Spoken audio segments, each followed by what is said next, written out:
Hello, listeners. Typically we start this podcast with my co-host Jayant, who's not here today because he had some other pressing commitments. And generally, we discuss a lot about AI and generative AI, the kind of news tidbits that are around. But today, since I have a special guest on the show, I'll be tweaking the format a bit.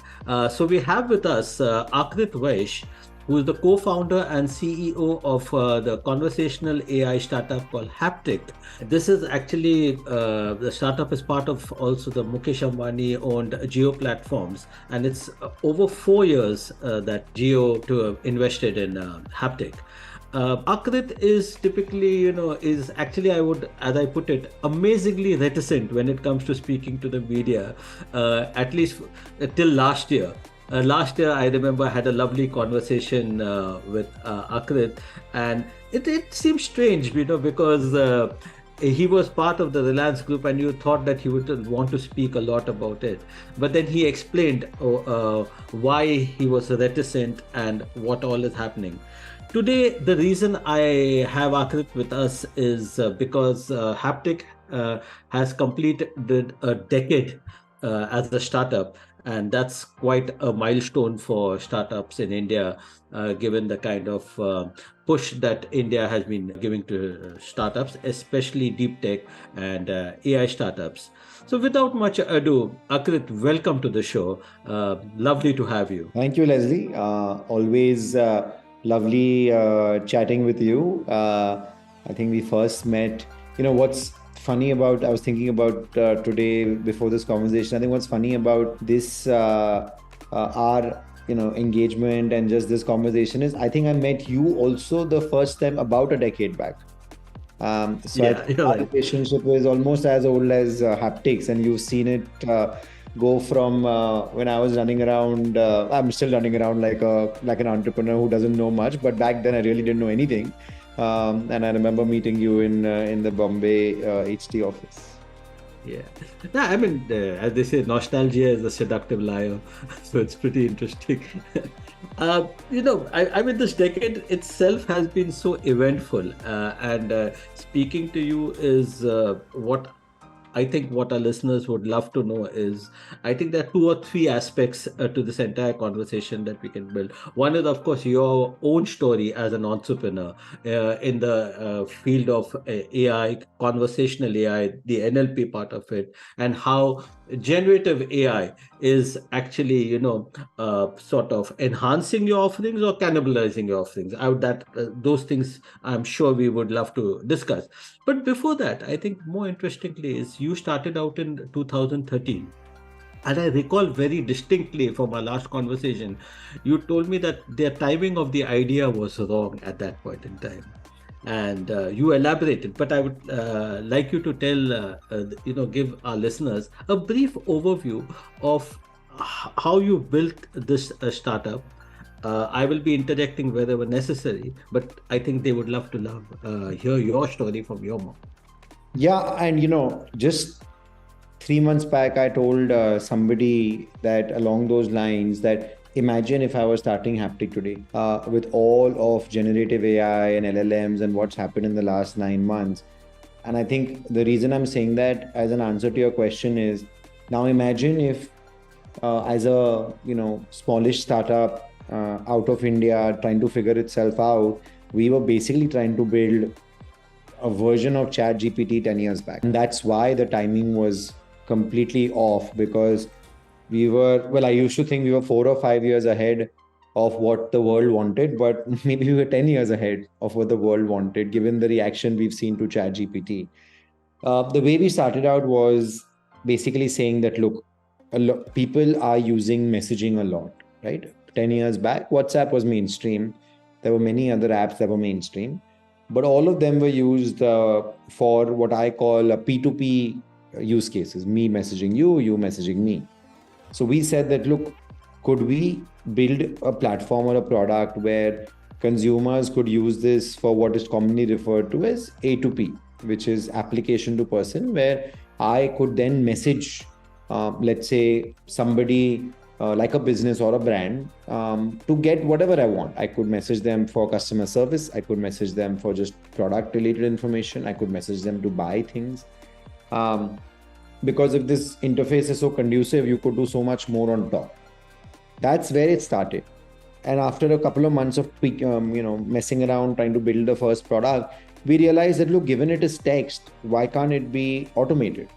Because text, even back in the day, broadly followed the same principles of natural language understanding, where you would use, which was very prevalent that time, which is what Google uses, right? So NLU or NLP, you look at semantic understanding, you look at the text, you look at the keywords, what we call intent detection, and based on that, you try to find a relevant answer. So that's how we became a chatbot company. Chatbot is what we used to call ourselves back in the day. Now it's AI, right? So that's how we became a chatbot company, to say that, look, we want to solve the problem of customers reaching out to businesses to get help.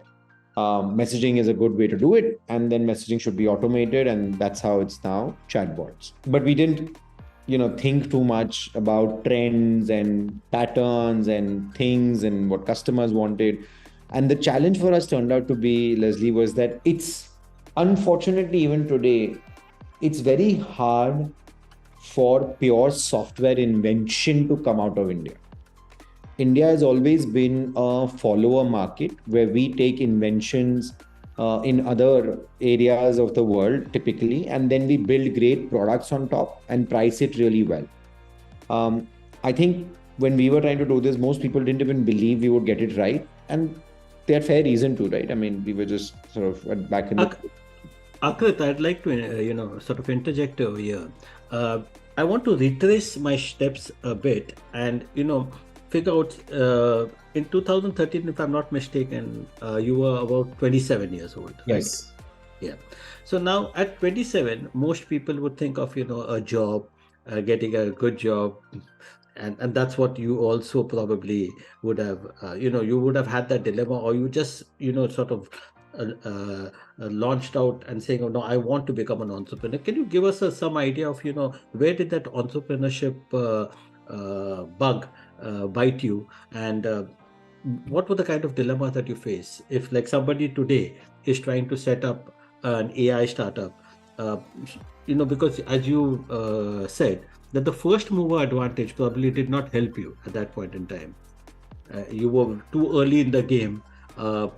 Probably the technology, nobody had, not many people had heard about this, and the expectations were very high.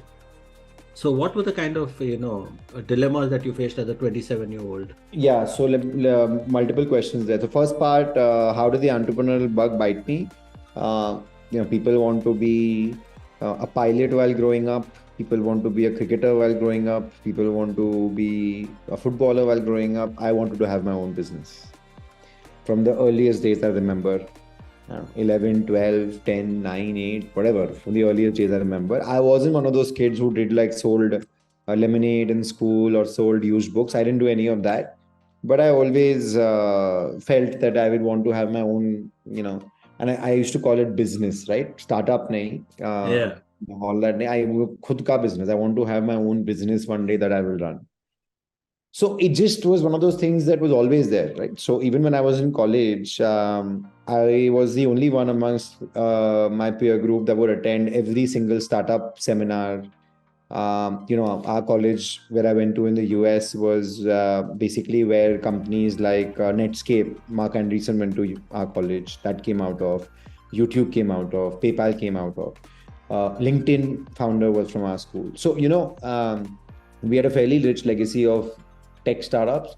So I used to attend every seminar, every webinar, every event. I used to go there for free pizza, but also for all these other things.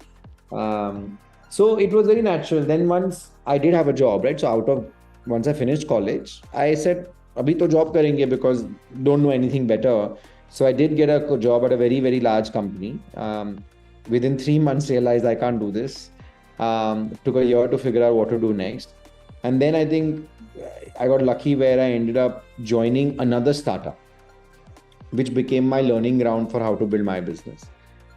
And then it was a very natural transition, right? It was, like I said, I never really, to be honest with you, ran into the dilemma of startup versus job because it was so ingrained in me. In fact, I used to have the other dilemma at 26, 27, which is, oh my God, am I late? Oh, wow. Because I had been thinking about this for so many years. By 27, I was thinking about it for 10 years since I started college. So I was anyways thinking that, listen, I should have been doing this 2 or 3 years before. I should have started probably at 21, 22, 23, right? Like I've already spent 5 years in doing a job that's already too much. So I guess that's where it's slightly different, when you're ingrained towards doing it for all this time.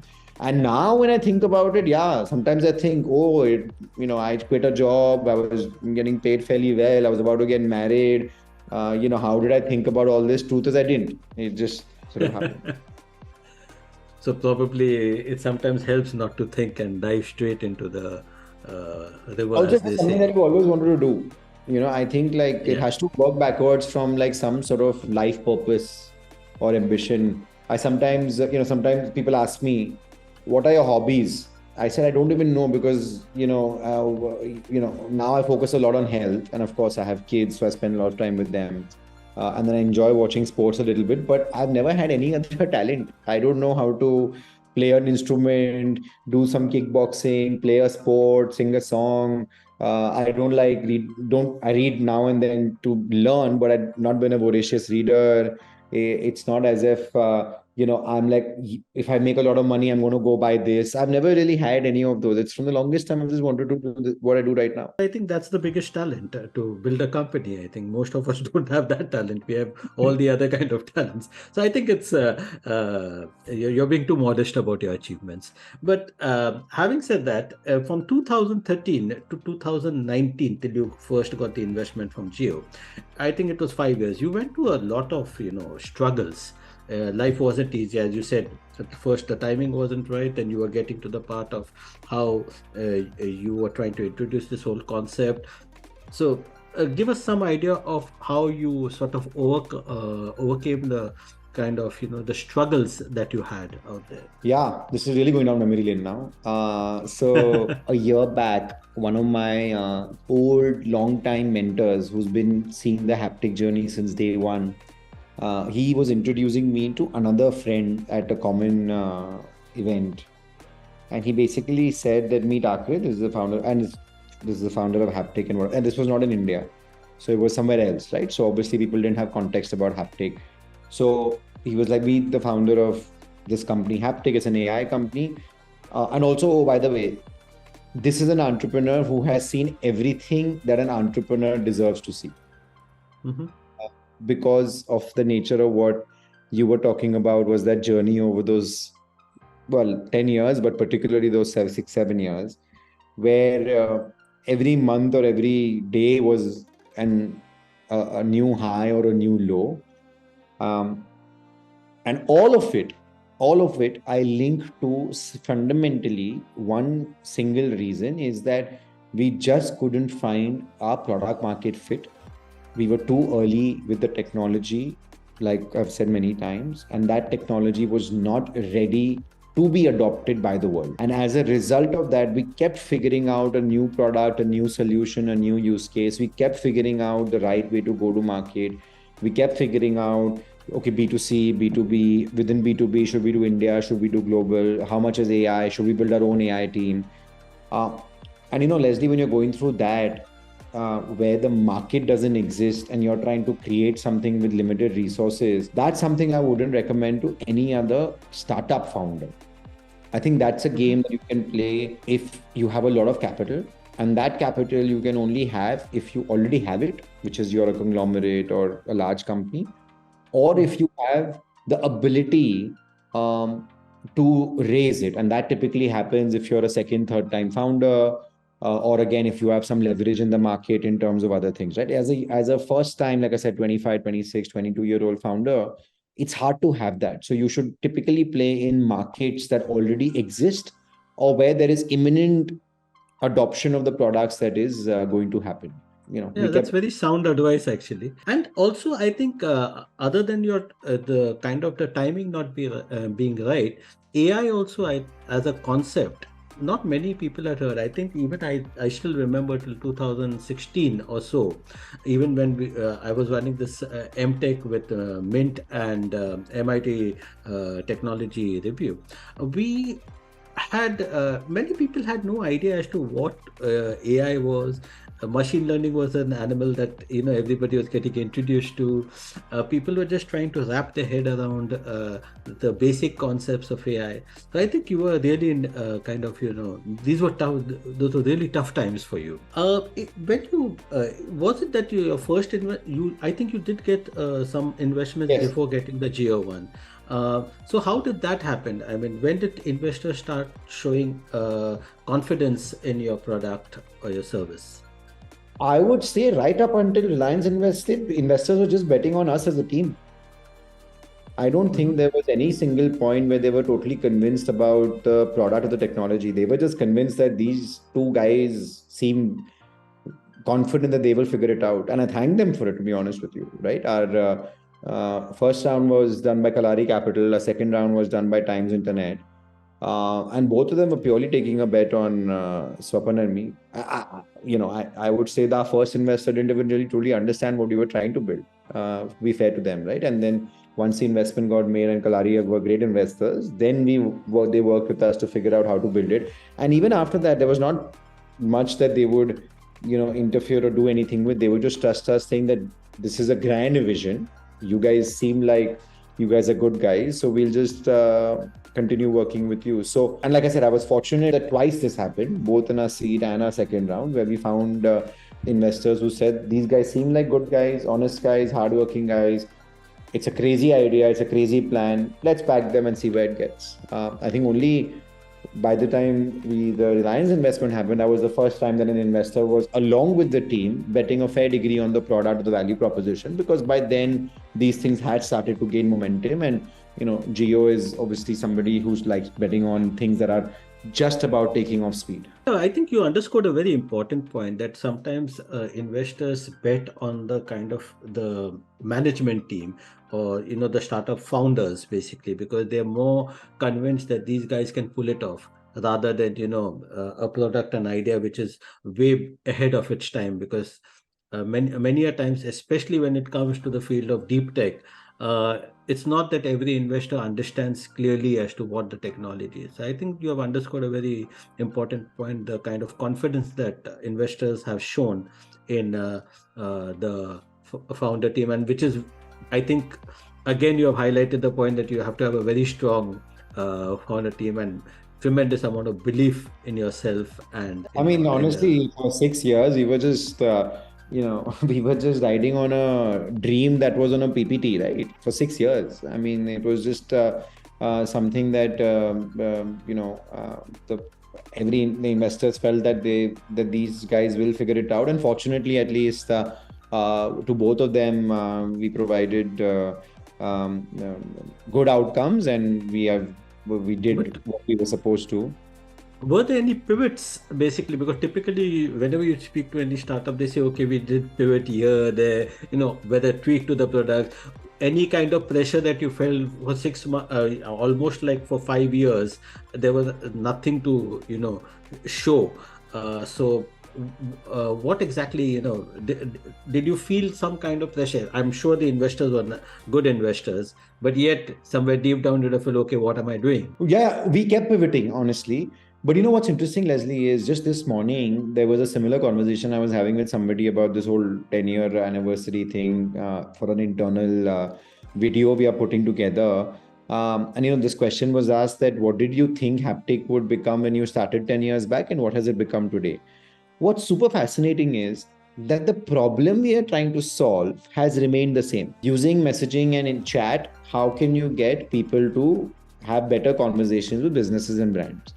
Just the way that we try to do it has kept changing in all these years. And our biggest pivot in the middle on that first 5-year journey was from being a consumer app to a B2B product. So our first 4 years was spent where we were building a direct to consumer mobile app, which you could then, download, open, and you could essentially basically say, hey, listen, I'm looking for help on here, help here.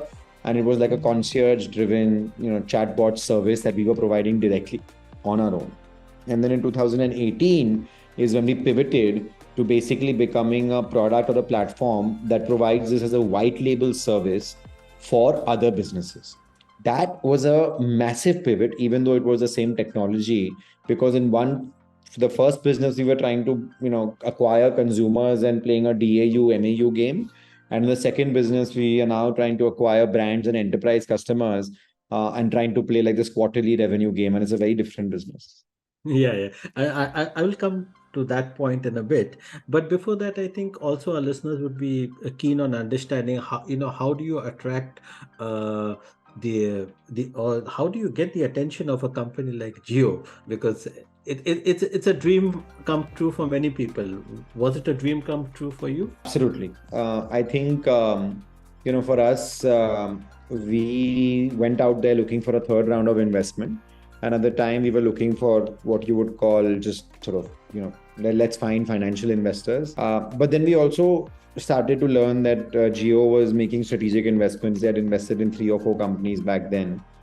So, yeah, we basically said that, look, we would love to chat with them. And honestly, the entire original thread of conversation started with us trying to reach out to them to pitch to be a customer. So we wanted to reach out to them saying, why doesn't Geo use our chatbots?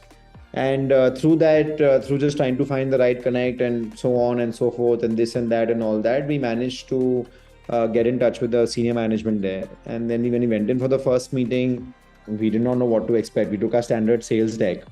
But within 10 minutes, the conversation very quickly moved from saying we don't want to buy your product. We want to do a lot more, and we want to have a strategic investment in the company. Here's how we want to do it. Here's what we think. If you guys are interested, let's talk further. Otherwise, good to meet you.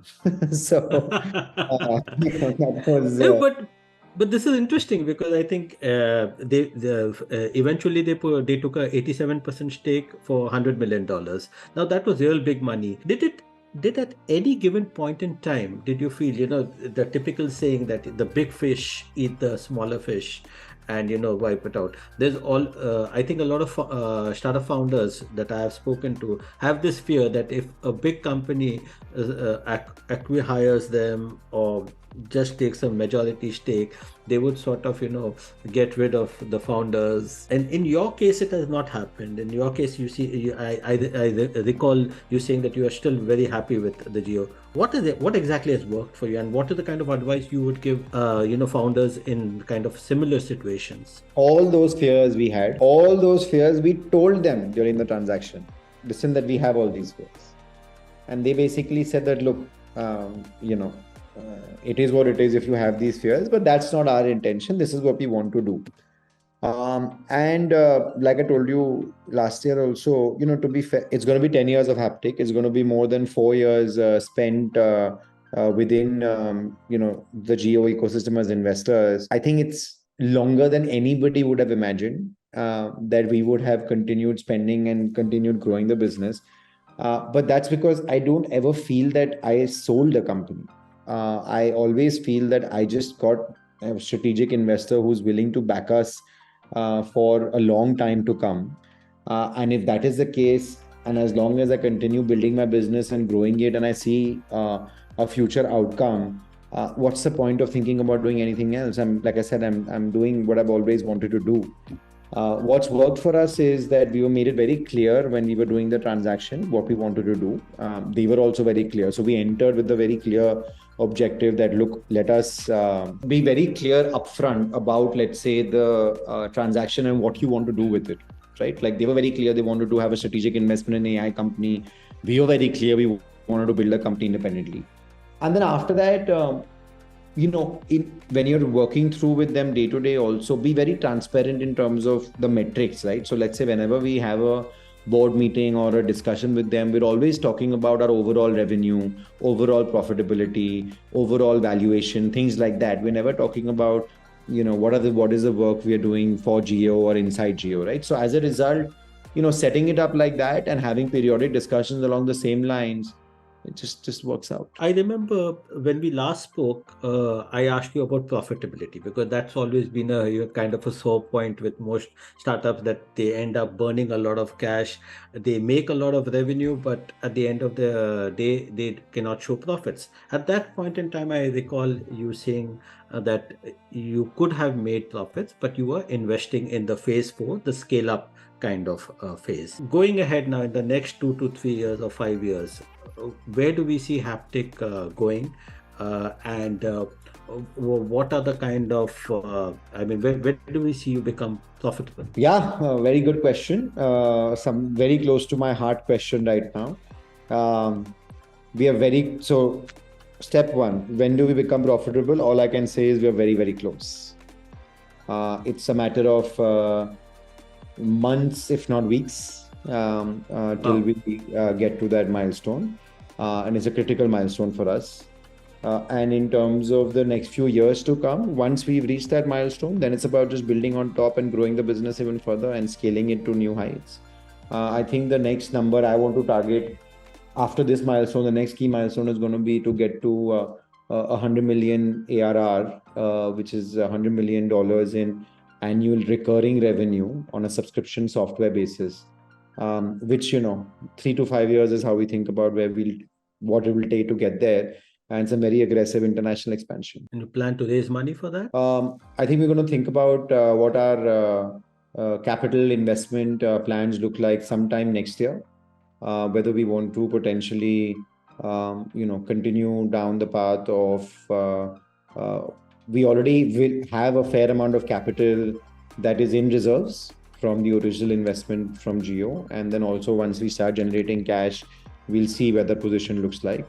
So all of that I have parked for, maybe Q2, Q1 of next year, after we figure out this first milestone. Now, when I look at your company, as you said, from 2013 to 2019, that the struggle of about 6 years, then you got your $100 million, you built a company, now you're sort of on a very good footing. But simultaneously, we have had a lot of changes in the technology itself. Mm-hmm. Here you had, first we were talking just about plain AI. Then we went to NLP, which you were already there in that field, so you understood it very well. But I think in that period around 2019, 2017, we had the transformers. Then 2019, of course, OpenAI started working on the LLMs. Last year in November, I think the world was caught by surprise with most of us who were not in the hardcore development phase or the development part of AI, suddenly saw the evolution of LLMs. Now, these foundational models and the large language models and the LLM powered chatbots, whether it is ChatGPT, Hugging Chat, Bing Chat, Bard, or whatever, they have probably struck a lot of fear in the hearts of people from a point of view of automating these platforms. What kind of impact have you seen on your kind of business? Is that a good development? Is that a kind of a very sort of unnerving kind of development? How do you look at the entire picture? Yeah, so Leslie, it's fascinating, right? The way technology has changed over these last few years, particularly this last 1 year. It's been absolutely crazy, right? The impact the generative AI and ChatGPT have had on the world at large. So where do I start? Let's see. So look, the work on AI in some shape or form has been going on for a long, long time. It's not new, right? It's probably 30, 40, maybe 50 years since the work has been going on. I think at the start of this past decade, which is the 2010s decade, the data sets started becoming large enough where you could build very deep models on them to do very nuanced tasks. So at the start of the 2010 decade, lots of smart people started working on these problems. DeepMind was one of the first companies that's owned by Google that started working over here.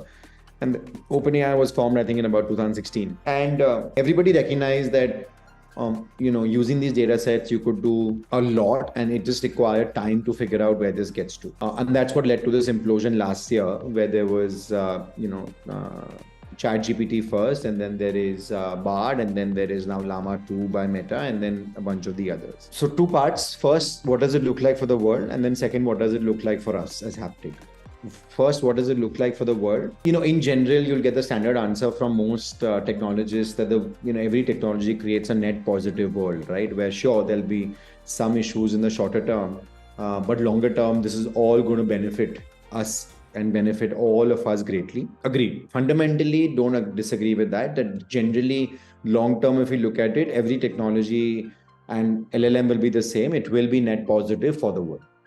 However, for India in the shorter term, I do think there is reason to be concerned. In India, particularly, a large amount of labor is what I call towards entry level automation related work. Basically, the BPO work, right? Like that's with the large part of what our economy survives on. And a large part of it is this repetitive manual work, which LLMs can easily take on. So if I am a person who works in one of these jobs, or if I am a company running one of these companies, I would be thinking about instantly trying to reinvent myself, either my company or myself, on how I can do something different, because these jobs are not going to exist very, very soon. The second area to be concerned is around privacy. I do think that there is going to be a lot of scrutiny by government and others in terms of how these data sets are being used, how these models are being built. I do think there'll be elements of GDPR that will come into the AI world as well, which potentially will be some new policy. But I think these are things that both consumers and enterprises should be carefully watching. What does it mean for us? Well, for Haptik, it's just overall a great tailwind, right? Because imagine for 9 years, you're running around explaining to people why people need chatbots, and now you don't need to do anything. Everybody knows what a chatbot is. Everybody knows why AI is important. In fact, now it's the opposite. Now suddenly we're getting a question, listen, how are you different from ChatGPT? Why do I use a Haptik? When do I use a ChatGPT? So for us, it's been a great tailwind in terms of brand, in terms of the industry, in terms of customer demand. And now we're just trying to build on top of it. And we think that for us, this will fast track our product development by at least 3 or 4 years that we had imagined. That's an interesting point that you brought up, because that's exactly what CXOs are asking. Why should I use conversational AI, products from conversational AI companies when I actually can take a Chat GPT and API from OpenAI and fine tune it? And they think it's pretty easy to do that kind of stuff. So could you just explain if when enterprises are, trying to adopt these LLMs, regardless of the parameters, whether it's a 175 billion parameter or the 7 billion parameter, that's immaterial. But how are they, trying to customize it, the kind of efforts that go into fine tuning these kind of LLMs, and what should enterprises or CXOs be wary about? Yeah, so this is now... you're asking me a sales objection question because this is what we do. We try to educate our customers every day. There are broadly three things or three reasons why you will still need a vendor or a software or a company like Haptik. First is taking the raw API and LLMs and then trying to build a linear, brand-focused customer service flow is absolutely not easy. It involves you firstly figuring out how do you deal with hallucinations. It involves you ensuring that the chatbot answers only certain things at certain points. It also involves not every single time using only LLM. A lot of customer service journeys are linear flows, right? If this, then do that. If this, then do that. You should not use an LLM that time, right? You should be using the classic NLU or NLP at that time because it's much better at doing it and much cheaper also. So first is that just putting all this together, you can start messing around with the APIs in 5 minutes, but to get production grade solutions ready, there's a lot of stuff underneath the hood that you need to take care of. Something that we spent almost a year doing now, and finally we have like a first few of our LLM solutions live. The second is privacy. So you're an enterprise, you don't know where this data is going. You don't know how to put this data in a separate place. A company like Haptik has done all of that work, right? A company like Haptik has all of that figured out under the hood. Where does your data sit? How does it, what data set goes to, let's say, an OpenAI API, what data set does not, what leaves India, what does not leave India, how do you do a dedicated deployment of this if you like, and so on. So that's, I guess, the second sort of question. And the third is, you actually don't necessarily want to only use ChatGPT. You want to use ChatGPT, you want to use Bard, you want to use Llama 2, you want to use maybe 4 other open source models that are going to come out tomorrow. Who does all the decisioning for you? Who figures out what are the right use cases to send to a Bard versus a OpenAI? Who figures out what's cheaper? Who figures out what scales better? So all of this sort of figuring out in the middle of just decision making, again, is where a product or a software like Haptik comes in. I think basically what you're saying is that CXOs and enterprises have their hands full. They have their work cut out. I mean, to just as you are, companies like yours are, navigating their path through this entire generative AI, inflection point, or the AI inflection point. I think even companies are grappling with the same. So, Aakrit, Yeah, I and look, think I'll give you a great analogy, and I know that analogy can work or not, right? And I think it's a good way to think about it. It's like using AWS, Azure, or Google Cloud for your cloud hosting versus trying to build your own servers, right? Now, there is enough people still who will want to build their own servers, and enough large companies who still do that for various reasons. So yes, there will be some enterprises and companies who will say, no, I have a strong call, I will do everything on my own. Fair game, but the vast majority will use a solution like that. I think that's a fair enough analogy, and that's the way I think most of us who have seen the world of technology and the world of all the new technologies. They go through hype cycles, they plateau, and they come back.